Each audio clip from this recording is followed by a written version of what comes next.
If you want to check out different content from myself, I've just set up a second channel where I'm going to post fitness and things. The link for that will be in the description. And of course, if you want to avoid the random lottery of FIFA points, you want to go straight to the source, buy the players directly, use u7buy.com and use the code TVM at checkout.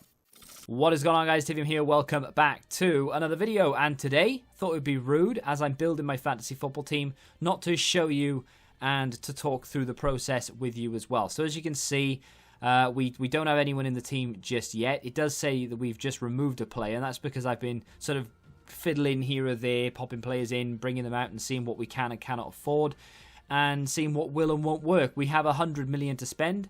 We have to select 15 players. It's not going to cost anything. It's completely free to sign up. I believe you have to be in the UK, but there are ways around that, VPN. So, you know, feel free to jump on. I think if you can't afford a VPN, I don't have an affiliate to one, but the Opera web browser has a built-in VPN that doesn't cost anything and works because I use it for various non-illegal activity. Promise. So yeah, go check that out if you can't afford a VPN. I'm sure there's free trials or whatever, but if you're outside of the UK and you want to sign up to this specific league, then yeah, you can do that. The link for this league, by the way, will be in the description. The code that you'll need to put in to find the league, as well as the link to the website itself. Sign up. Doesn't cost you anything. Build a team. Tweak it here or there. You can make changes every week. You can make changes every day if you really want to. Bear in mind, it will cost you points to change players. I think you get 1 free transfer a week. Sometimes they give you 2 a week. It depends on how many fixtures there are in the week, so on and so forth. You'll work it out, I'm sure. Now, without any further ado, let me show you the 2 goalkeepers that we're going to go with, because you have to select 2 goalkeepers, and I'll tell you why in a second. So the 2 goalkeepers I've gone with, Edison and Peacock Farrell. Can I make this bigger for you? There we go. Can we go one more? Yeah, let's go one more. Why not? So Peacock Farrell. Why have we gone with him? Why is he going to make us points? He's not. He's going to have to be in there because we have to select 2 goalkeepers. Now, the reason that they make you do this is, of course, if Edison gets injured or suspended, we will then need to sub in Peacock Farrell. Now, the way that I work it, and I'm sure most people do, is you go with 1 main goalkeeper that you are going to want to play week in, week out. If something happens to him, you can transfer him out and use your free transfer that week to get rid of that goalkeeper.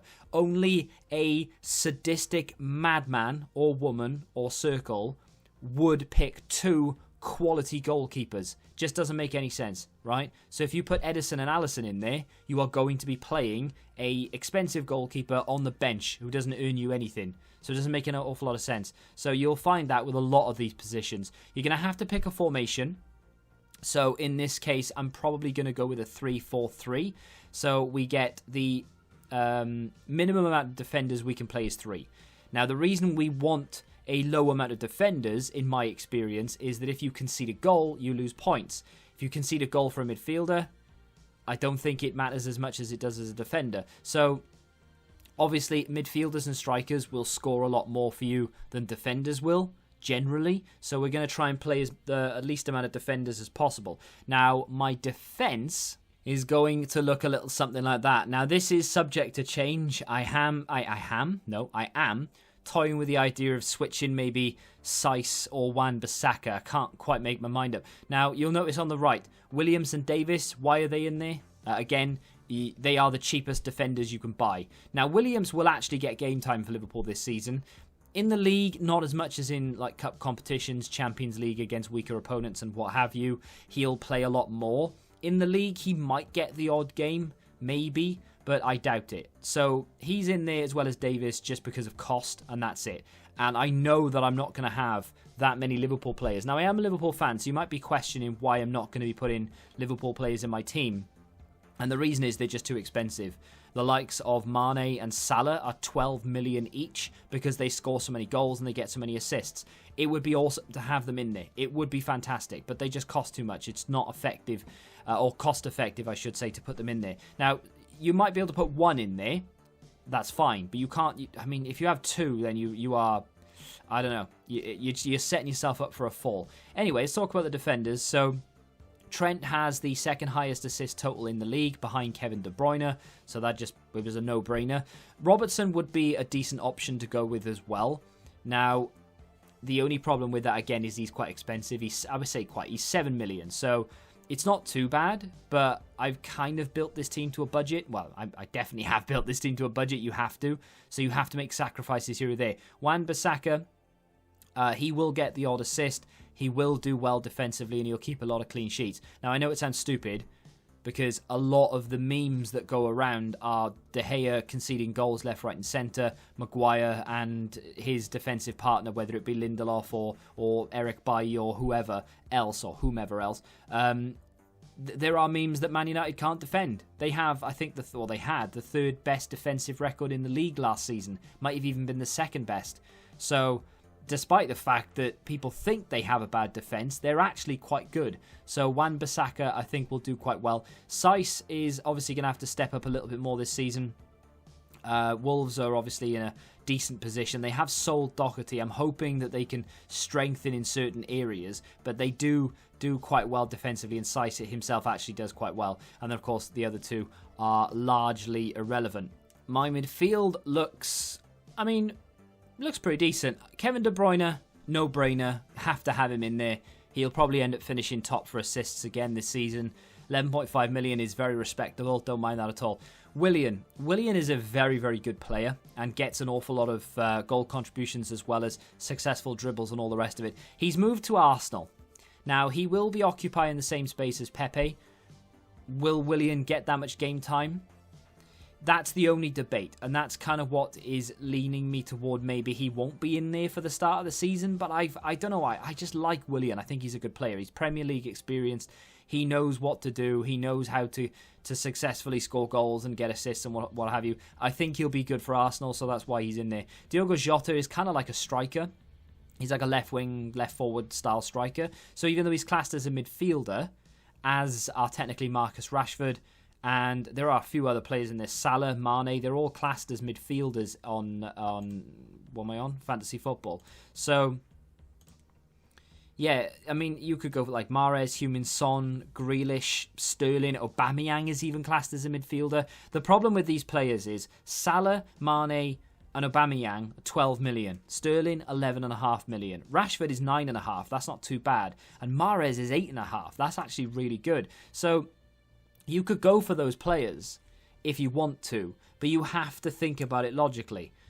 You then have to pick 3 strikers. You can't go, well, I just won't have a third striker. No, you have to pick one. And if you go for the cheapest one, they tend to be around 5.5 million anyway. So you might as well have a long, hard think about it and sort of try and work it out the best way possible. Just want to take a second to talk about the Football Index before we get into the attackers. It is a gambling platform. You do need to be 18 plus. However, it is the best gambling platform in the world, like in my opinion. It is so good. I don't bother with Betfair and Bet365 anymore. I don't put ACCAs down. I don't bet on teams to win or players to score goals or corners or all that nonsense, because at the end of the day, I was just losing money. You know, you win the odd bet, you feel good. Oh, I just won 70 quid. But then if you weigh up what you've lost in the last 2 months, you are still down.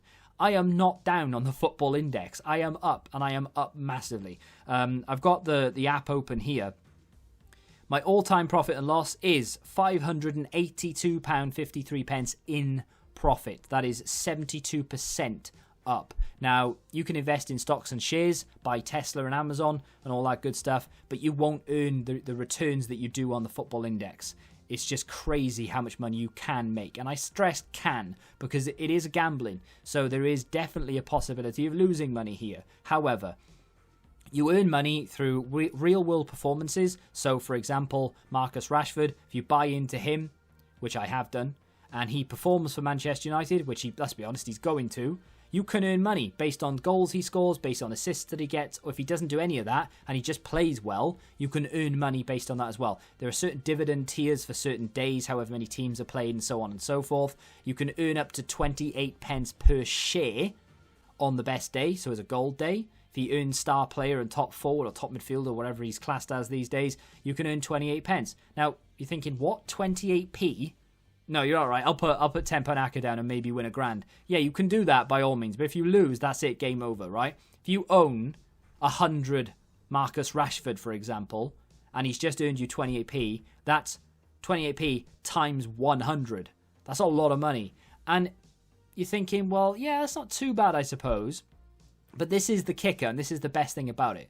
You then go again next week. You own 100 Rashford. You don't need to keep confirming that you own it. You own it. That's it. It's in your portfolio. You have 100 Rashford. If he goes out and scores and earns you 28p, next week he can do exactly the same thing, and the same thing, and the same thing. You don't have to keep putting money down. Once you've bought into those shares, yeah, you can buy more if you want, or you can sell them, but they can keep earning you money for 3 years. So whether you put money down on Rashford in real life, or 10 to score, and I'll make £25 back. He doesn't score, your 10 is gone. You buy 100 Rashford, 10 Rashford, whatever it may be, on the football index, and he doesn't score, don't worry, you might do it next week. Don't worry, you might do it the week after. It doesn't matter, because you've got it for 3 years. That counts for 3 seasons worth of goals and wins and all the rest of it. It is an insane platform, and I recommend anyone who is into gambling and over the age of 18 to give it a try. The link is down below. If you use my code when you sign up to the Football Index, when you deposit your first £10, you get another £10 for nothing. You put £10 in, they give you 10 quid. You've got 20 quid to go and buy whoever you want. You don't need to buy Rashford. You can buy whoever you want. I do get a little kickback, full transparency. I do get some money when you sign up, so it would be awesome if you could. You get free £10, I get some money. Everyone's a winner, baby. Back to the attackers. So for my attackers, I've gone with Richarlison, Jimenez, and Timo Werner. I've got faith in Timo Werner. He's done reasonably well pre-season, so hopefully he can continue. He's set up sort of a link with Ziyech already, and with Havertz coming in, I just envisage goals. Jimenez, he's the only real option Wolves have up front. Yeah, Diogo Jota and Adama Traore are good players, and they will get their fair share of goals and assists, I'm sure, but they're not strikers. Jimenez is the only out-and-out striker that Wolves really have. So that's my thought process. Richarlison's not really a gamble. It's not really an interesting one. I think he got 13 goals last season. He got maybe 4 or 6 assists, one or the other. He did reasonably well. He's going to have a better team behind him now. He's got Decorah. James Rodriguez is going to be just assisting for days. They've got Allen. I think they're keeping Digne. They're in the market for a defender. I think Tomori from Chelsea could be going there. Zaha is another player they could be getting. Strength to strength, honestly. That Everton team this season should be pretty good. And with Richarlison up front, already in that last season's Everton team, capable of doing what he did, he should go a little bit further this season. So that's my thought process. And that, my friends, is my team. I'm very happy with that. I think that's pretty good. Now, if I just submit this, that is the team submitted, and that is the formation I've gone with, right? So we have a 3-4-3, and we have Jimenez, Richarlison, Werner up front, De Bruyne, Willian, Diogo Jota, and Phil Foden in the middle. Phil Foden will get a lot of game time this year. He did well toward the back end of last season, the restart and what have you. He did well in cup competitions as well, so I'd be very surprised if he didn't get a lot of game time. They haven't really strengthened Manchester City either, and I just don't see them buying anyone. There were rumours of Messi, but I think they've bought Nathan Ake. That's a defence-minded change. In terms of the midfield, they haven't done anything. Will they? I don't think so. So Foden could get a lot of game time. And then Trent, Wan-Bissaka, Saiss, and of course Ederson in goal. I've got faith in that team. That team will not be the same team that ends the season. I guarantee it. We will change week in, week out. Might do a few updates via Twitter. If you're interested, go follow me over there. The link down below. That is going to be the video. If you want to join the league, then obviously the link is down below. It would be awesome if you are into that sort of thing with the Football Index, if you could go check that out. That's entirely up to you. No pressure whatsoever. But if you are 18 plus and you're into your gambling, honestly, I cannot stress enough how good it is. Even if you don't use my link, I don't care. Honestly, get on it, because it will change your outlook on gambling. I've saved so much money by not putting it into Betfair. It's unreal. Hopefully, I'll see you in the league, and hopefully you have a good season. Till the next time, goodbye. Football Index. The game changed. Download the app now.